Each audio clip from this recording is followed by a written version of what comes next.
दूसरों की मदद करें, ये बहुत इंपॉर्टेंट है। एक छोटी सी घटना बताता हूं। एक बार एक ऋषि मुनि के आश्रम में बहुत सारे शिष्य शिक्षा ग्रहण किया करते थे। कितने लोग गुरुकुल को जानते हैं? गुरुकुल। तो गुरुकुल में बहुत सारे विद्यार्थी शिक्षा ग्रहण कर रहे थे और गुरुकुल का एक नियम होता है, वहां पर एनुअल के हिसाब से आगे नहीं बढ़ते कि हर साल एक एक क्लास आगे बढ़ते जाएंगे। हर व्यक्ति की योग्यता और कुशलता के हिसाब से उसको आगे बढ़ा देते हैं। मतलब अगर आप तलवारबाजी करते हैं और तलवारबाजी करने में निपुण हो जाए तो आपको अगली योग्यता के लिए पास कर दिया जाता है कि आप आगे बढ़ सकते हैं। मतलब प्रैक्टिकल होता है। और वैसे भी हमारे देश में पहले गुरुकुल प्रशिक्षण प्रणाली चलती थी। जब से मॉडर्न एजुकेशन आया तब से हर व्यक्ति के जीवन के 12 साल पहली से 12वीं तक लगा दिए, 3 साल ग्रेजुएशन के लगा दिए, 2 साल पोस्ट ग्रेजुएशन के लगा दिए। मतलब 12 और 3 15 और 2 17 साल में आप पोस्ट ग्रेजुएट होते हैं या 15 साल में आप ग्रेजुएट होते हैं। पहले ऐसा नहीं था।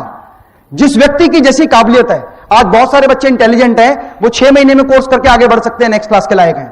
लेकिन इंडियन एजुकेशन सिस्टम जो ब्रिटिश एजुकेशन सिस्टम के अकॉर्डिंग चला ताकि हमारे देश में लोगों को मजदूर बनाया जाए, लोगों को इंप्लॉइज बनाया जाए, अच्छे इंप्लॉयर ना बनाए जाए, अच्छी बिजनेस टेंडेंसी के लोग ना बनाए जाए, इस चीज को इंप्लीमेंट करना शुरू किया।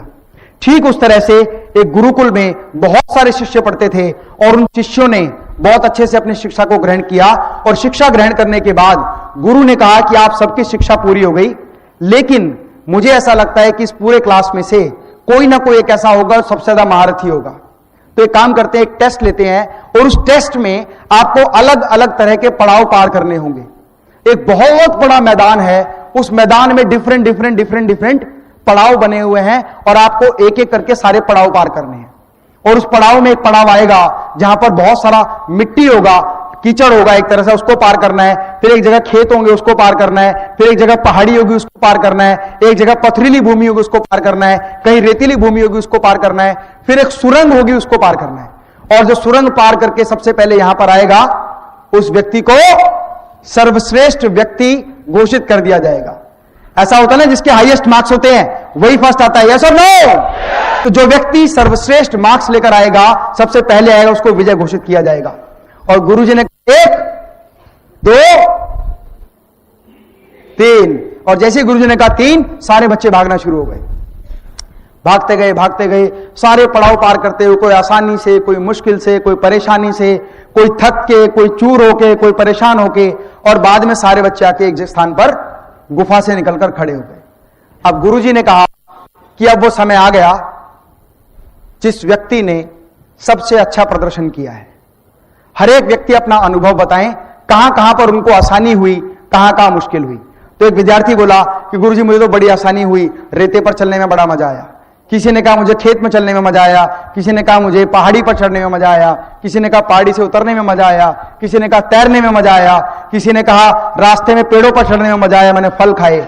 तो एक बच्चा बड़ा शांत खड़ा हुआ था और जब रिजल्ट पूछा कि भाई जब सब तुम आए हो किस किस को क्या क्या अच्छा लगा, तो एक बच्चा जो उनमें से थोड़ा पीछे रह गया था, गुरुजी ने कहा कि भाई तुम बड़े सैड दिखाई दे रहे। अच्छा, वो पूछा कि जो सुरंग थी उसमें किस किस को मजा आया। तो कुछ बच्चे आगे थे, उन्होंने कहा हमें तो बिल्कुल मजा नहीं आया, सुरंग में तो कांटे और कंकड़ थे और बहुत गुप्त अंधेरा था, बहुत गुप्त अंधेरा था। तो कांटे तो हमारे पैरों में चुभ के हमारे साथ में आ गए, अभी भी चुभे हुए हैं, लेकिन वहां बड़े सारे कंकड़ थे। फिर कुछ लोगों ने बोला वहां तो एक भी कंकड़ नहीं था, तुम्हें कंकड़ कहे चुभ गए? फिर कांटे भी नहीं थे। वो बोले कांटे तो हम लेके आ गए अपने पैरों में। तो बोले कंकड़, फिर हमें तो एक भी नहीं छुआ।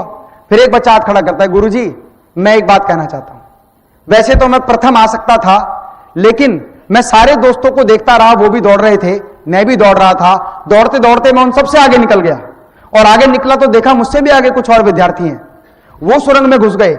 लेकिन जब मैं सुरंग में घुसा तो वहां पर बहुत सारे कंकड़ थे। तो मैंने सोचा कि कहीं ऐसा ना हो ये कंकड़ मेरे किसी मित्र के चुभ जाए, क्योंकि ये सारे हैं तो वही लोग जो मेरे साथ पढ़ा करते थे। और उसने अपनी झोली खोली और सारे कंकड़ वहां से इकट्ठा कर लिए। इसे गुरुजी मैं क्षमा चाहता हूं कि मैं सबसे पहले नहीं आ पाया। तो गुरुजी कहते हैं कि इस पूरे के पूरे विद्यार्थी गणों में से आज का सर्वश्रेष्ठ विद्यार्थी जो हम घोषित कर रहे हैं वो ये व्यक्ति है जो वहां पर कंकड़ चुभ रहा था, जिसके कंकड़ चुभ रहे थे, सर्वश्रेष्ठ है। लेकिन फिर वो बच्चा बाकी लोग कहते हैं अगर गुरुजी सर्वश्रेष्ठ है तो उसको इनाम दिया जाए। तो उसने कहा इससे बोलो कि अपनी झोली खोल के देखे। जैसी वह झोली खोल के देखता है उसमें हीरे, जवाहरात, मोती, पन्ना, पुखराज सारे भरे होते हैं और ये कहते हैं तुम्हारा रिवॉर्ड है, इसे लेकर तुम जीवन में आगे जाओ, तुम्हें हर वो सफलता हासिल होगी जिस सफलता को तुम पाना चाहते हो। दोस्तों, बहुत सारे लोग, ये तो बात रही, मैं बात कर रहा हूं गुरुकुल के समय की, आज के समय में भी बहुत सारे लोगों ने दूसरों की मदद की, लोगों की परेशानियों को हल किया और हल करने के बाद उन्हीं लोगों ने उस कंपनी को हजारों करोड़ की कंपनी तक पहुंचा दिया। मैं उदाहरण के माध्यम से बताता हूं, क्या आज से कुछ वर्ष पहले होटल्स नहीं थे?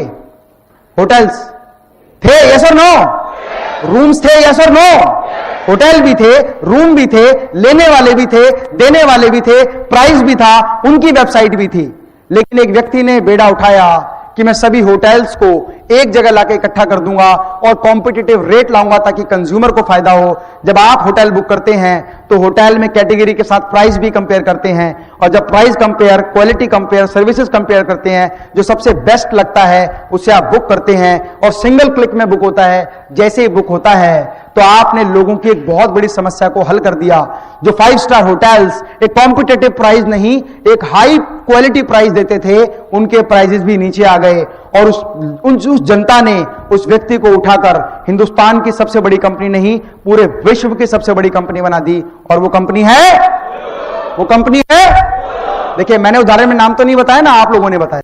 मतलब यदि आप दूसरे लोगों की मदद करना शुरू करें तो दूसरे लोगों की मदद करने में भी आप व्यापार की बहुत बड़ी अपार संभावनाएं खड़ी कर सकते हैं। जब आप दूसरों की मदद करेंगे तो वो दूसरे मिलकर कलेक्टिव रूप से आपको बहुत अधिक शिखर तक ले जाएंगे।